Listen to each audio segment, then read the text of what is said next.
welcome to JT Guitar. I thought that today I'd do a quick video just explaining the difference between IRs, also known as impulse responses, and cabinet simulation. What I'm using today is the STL Tonality Howard Benson suite, and this is my favorite amp setting. I've saved this. It's a preset I've called JT 2021 Heavy, spelled with 2 V's, because it's just that damn heavy.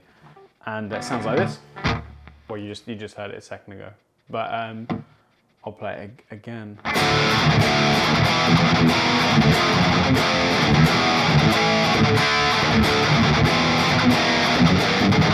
Played it wrong that time though. So I'll play it again.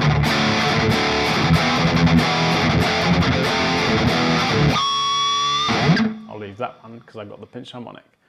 And now that is using, at the moment, if we go to the cab section of this is using cab simulation.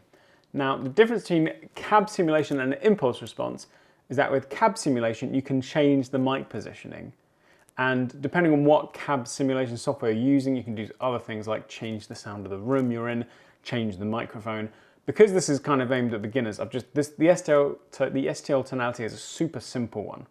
And all you can do on this one, as far as I can work out, and I've only been looking at it for a few seconds, is it's got an SM57 here, or an SM57 copy, this microphone, and you can move it.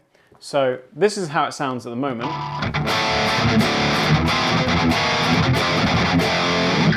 But if I wanted to move the microphone more to the outside of the speaker, it would sound like this.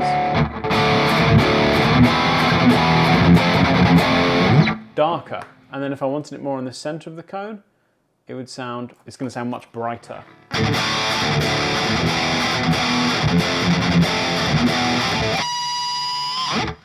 That's very kind of 80s thrash sounding, I think. And now you can also move further away from the speaker. So I'm going to put it back on the edge of the cone here.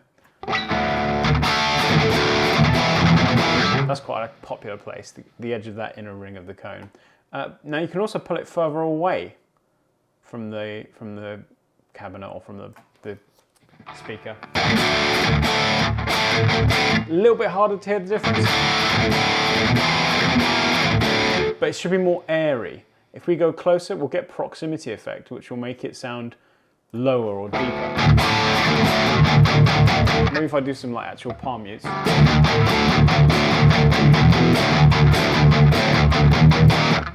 And then if I go further away, that should sound a bit lighter or airier.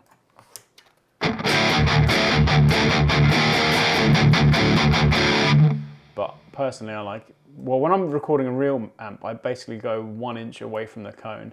I can't really tell on this how far that is away or not, but around here was...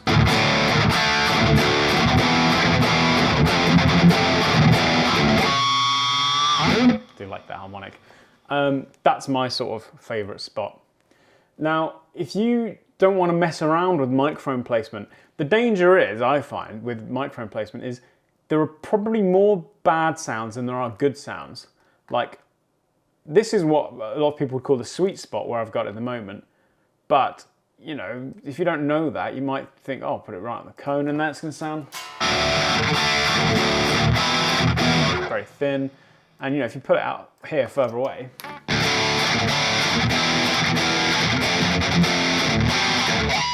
you know, it's quite, you know, it's not horrible, but it's not that sort of beefy metal sound that we all sort of know and love. So if I push reset here, it will go back to where it was to start with, which is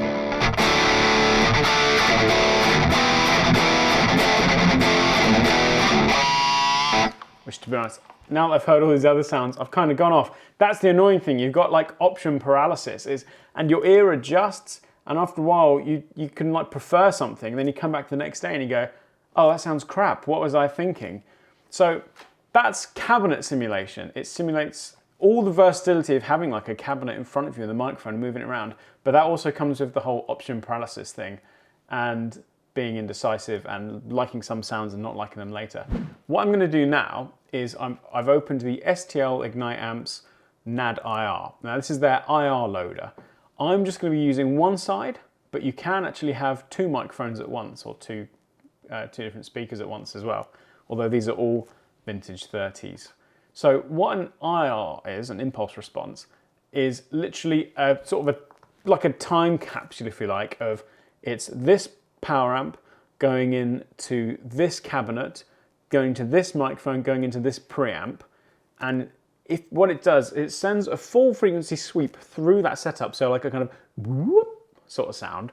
And then what that does is you've got a capture of how all those elements filter out those frequencies. So what you end up with is like an EQ that's exactly the same as the speaker, the microphone, and the power amp are EQing your guitar's preamp signal. And it's sort of simpler to deal with because an IR, unless you've got loads of IRs, it's one sound. So let's have a listen to this IR.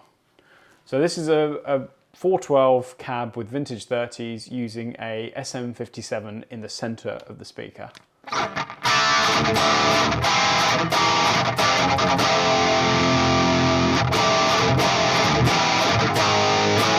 God, there's some bad playing. It's my own song. I'll do a different bit.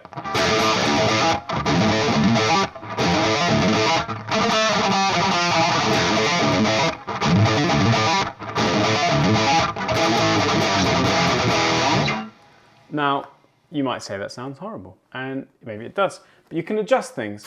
You can adjust the amount of room, so I'm going to put a bit more room in. So that's essentially emulating having the speaker further away, but it's not really. It's going to affect, I don't know really what it's going to affect. It's going to make it sound like it's in a room. Not sure how they do it. It might be a very low reverb. Then you can adjust the resonance, which is kind of how woofy, if that makes any sense. If I turn this right up, that chug's got some sort of heft to it. I know these are all vague terms. And then if I turn it down, kind of softer. So, because this is quite shrill anyway, did I whistle with my teeth? Because this is shrill anyway, I did it again. I quite like the resonance a bit higher on this one. But you could also try it off axis. So this is now. I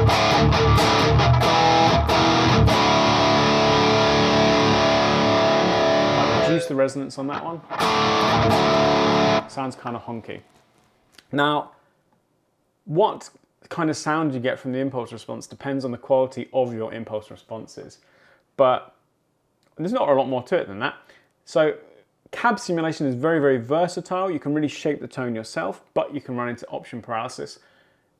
Impulse responses are just a set sound, and you can do minor adjustments such as EQing or adjusting in this case, adjusting the resonance.